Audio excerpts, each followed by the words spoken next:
21장 고라의 반역과 아론의 쌍난 지팡이. 전쟁의 패배로 인해 이스라엘 백성은 낙담에 빠졌습니다. 가나안으로 나아갈 수도 없고 다시 광야로 돌아가기는 더더욱 싫었습니다.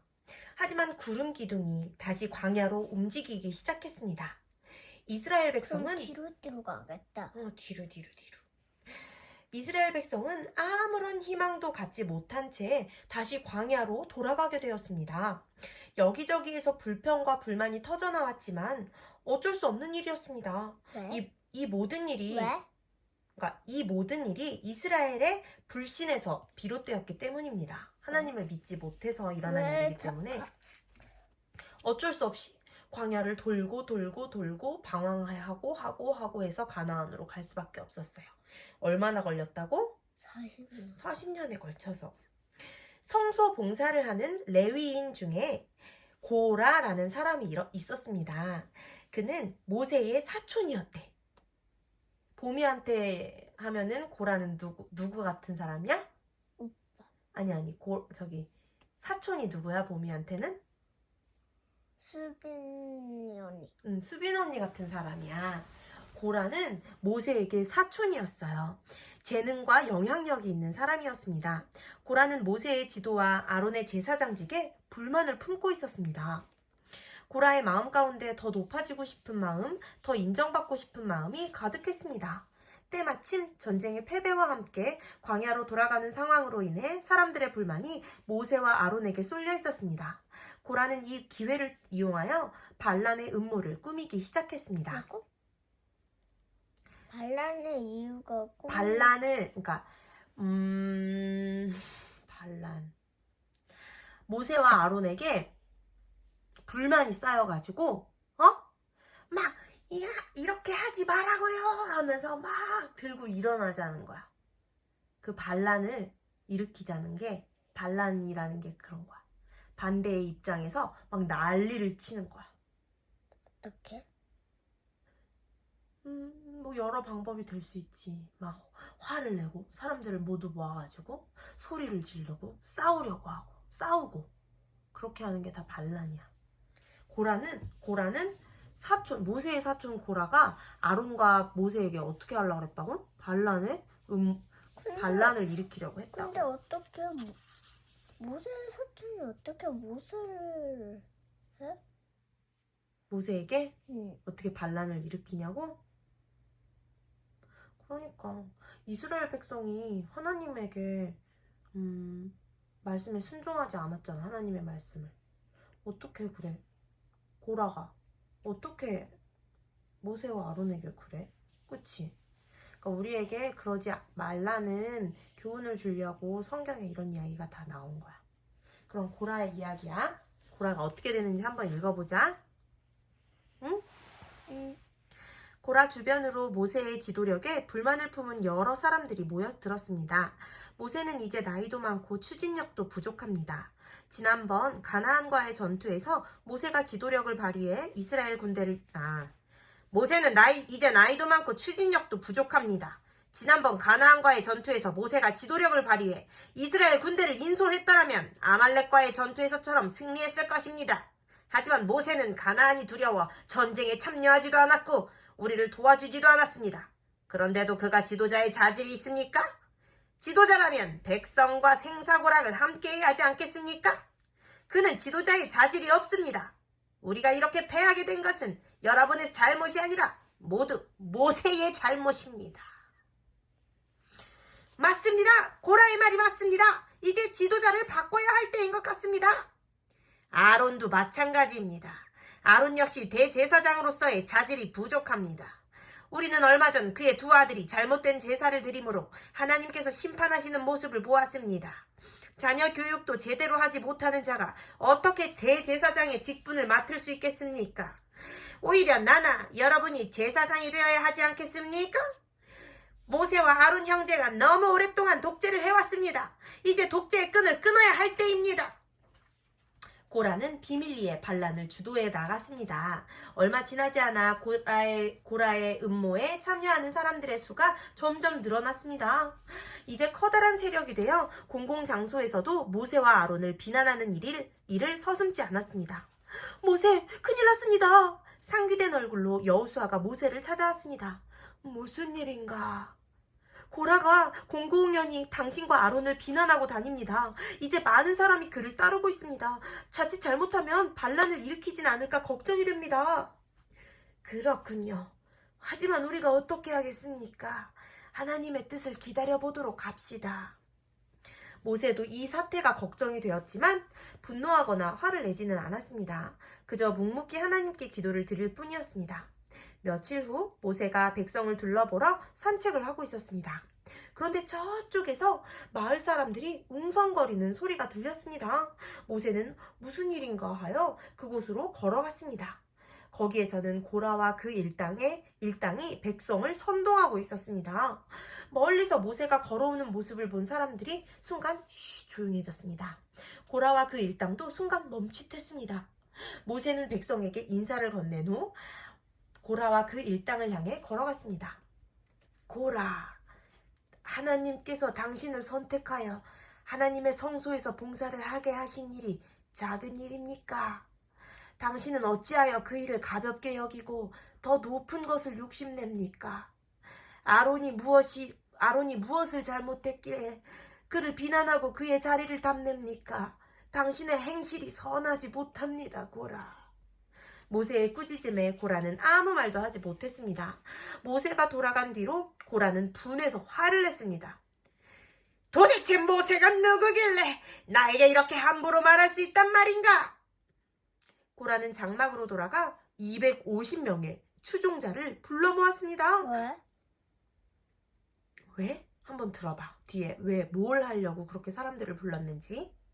그리고 내일 모세와 아론을 정식으로 찾아가 그들의 요구를 주장하기로 결심했습니다.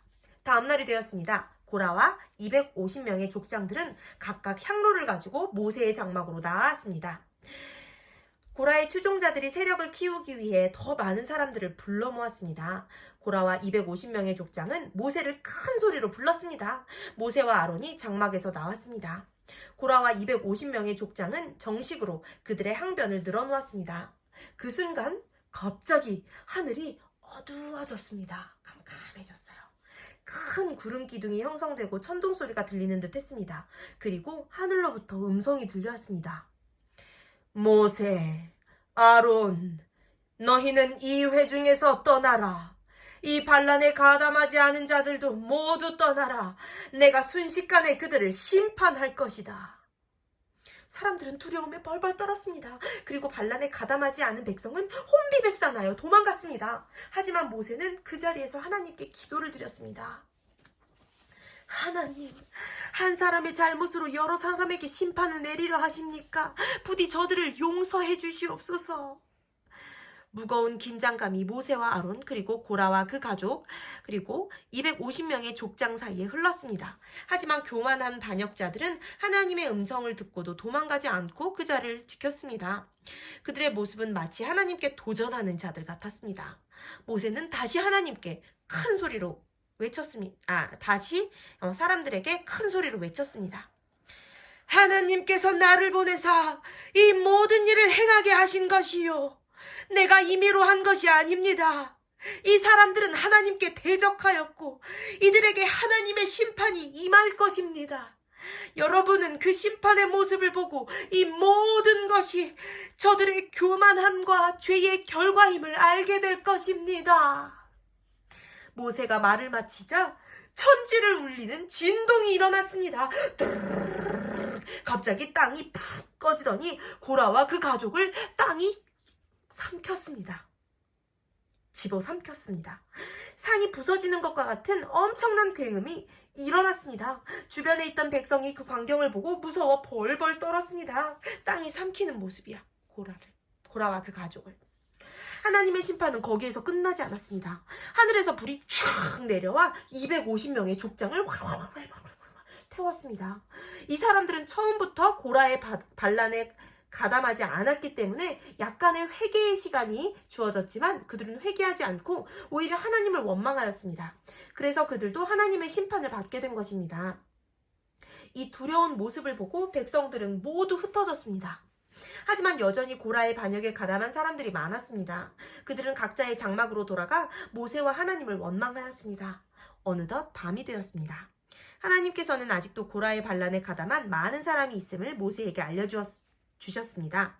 그리고 그들 역시 심판을 당하게 될 것이라고 경고하셨습니다. 모세는 하나님께서 그들을 용서해 주시고 다시 한번 기회를 주실 것을 구했습니다. 하지만 하나님께서는 그들이 회개하지 않고 계속해서 반란을 이어나갈 것을 알고 계셨습니다. 그리고 그들의 영향력 때문에 결국에 가서는 이스라엘 백성 전체가 큰 위험에 처할 것을 아셨습니다. 그래서 눈물을 흘리며 심판의 천사를 보내셨습니다. 그때 1만 4천여 명의 사람이 불평과 반역의 결과로 죽음을 당하였습니다. 엄청나게 많은 사람이, 10,000명이 넘는 사람. 고라의 반란으로 인해 모세는 아론의 제사장직에 대한 분명한 증거가 필요함을 엄마, 깨닫게 되었습니다. 그럼 무한? 무한은 아니야. 일시백천, 그 다음에 만 명이 넘는 14,000명. 고라의 반란으로 인해 모세는 아론의 제사장직에 대한 분명한 증거가 필요함을 깨닫게 되었습니다. 모세는 각 지파의 장로들을 소집했습니다. 여러분, 하나님께서 그분의 성소에서 봉사할 사제직을 위한 분명한 증거를 주신다고 말씀하셨습니다. 여러분은 각 지파와 가문을 대표하는 지팡이를 성소 증거궤 앞에 두세요.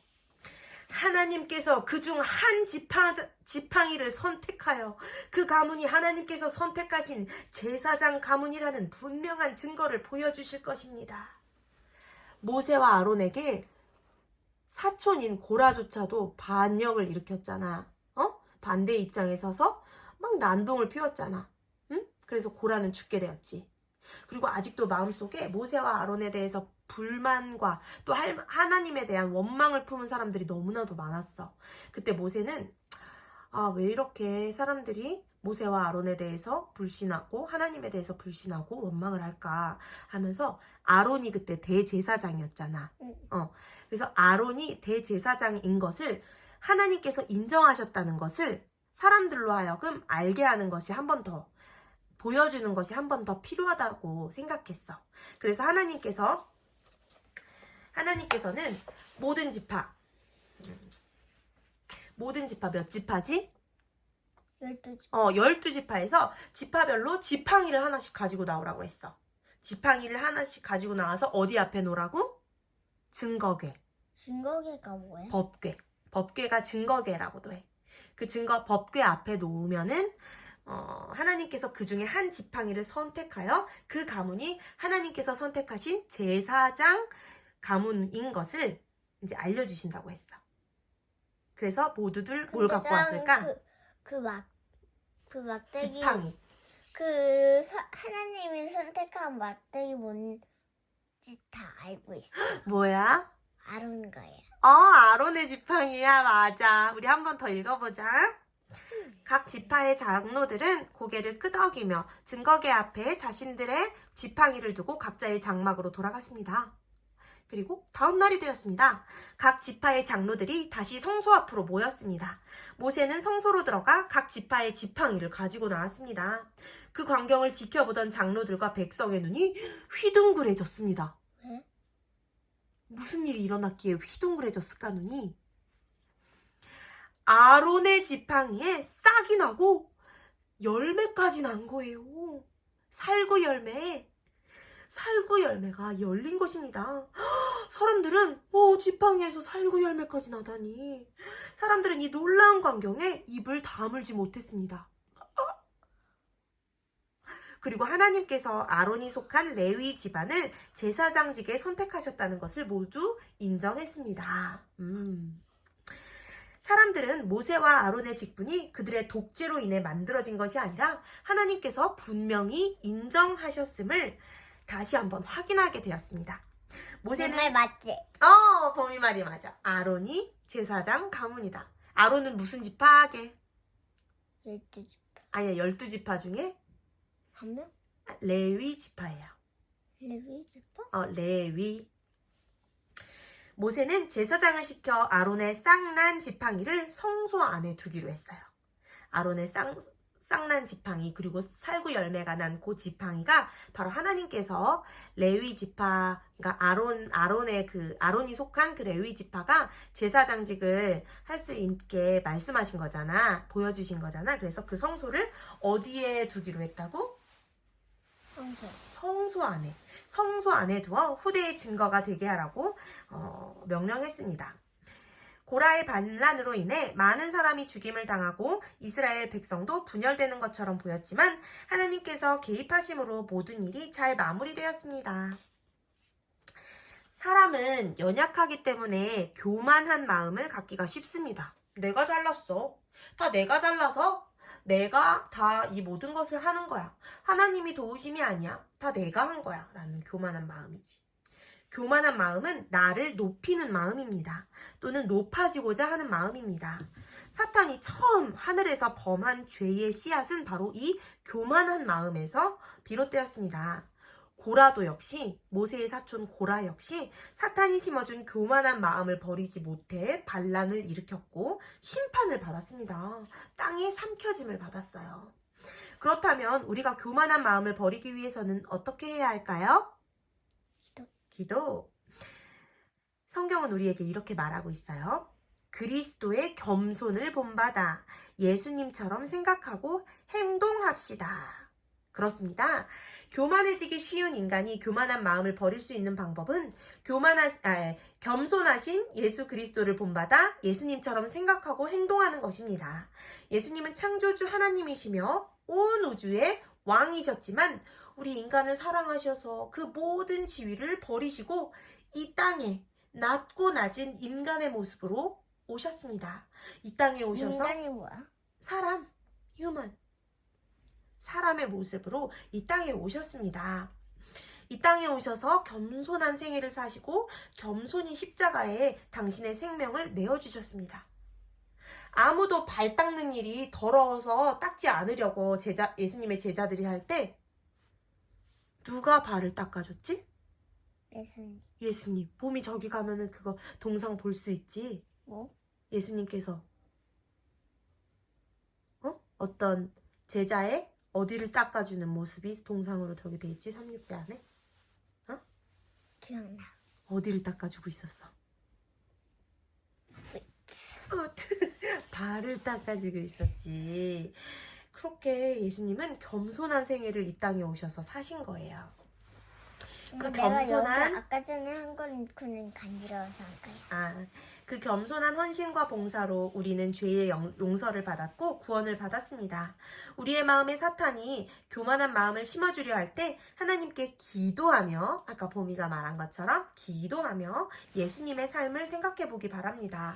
그리고 나도 예수님처럼 살기로 결심하고 성령 하나님께 도와달라고 기도하면 하나님께서 우리를 도와주실 것입니다.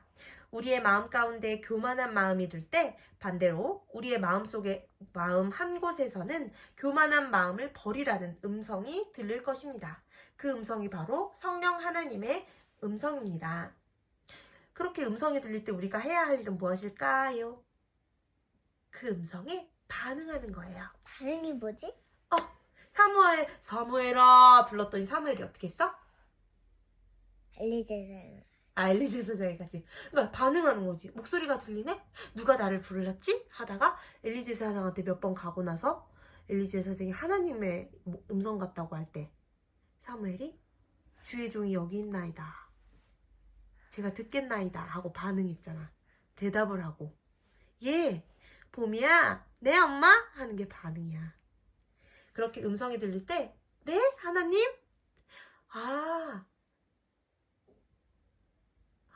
예수님처럼 겸손하게 살라고요? 알겠습니다. 이렇게. 근데 엄마가 불르는데 아빠는 근데 내가 사무엘처럼 이야기 들려줄까? 이따가 성경 이야기 끝나고? 알았어.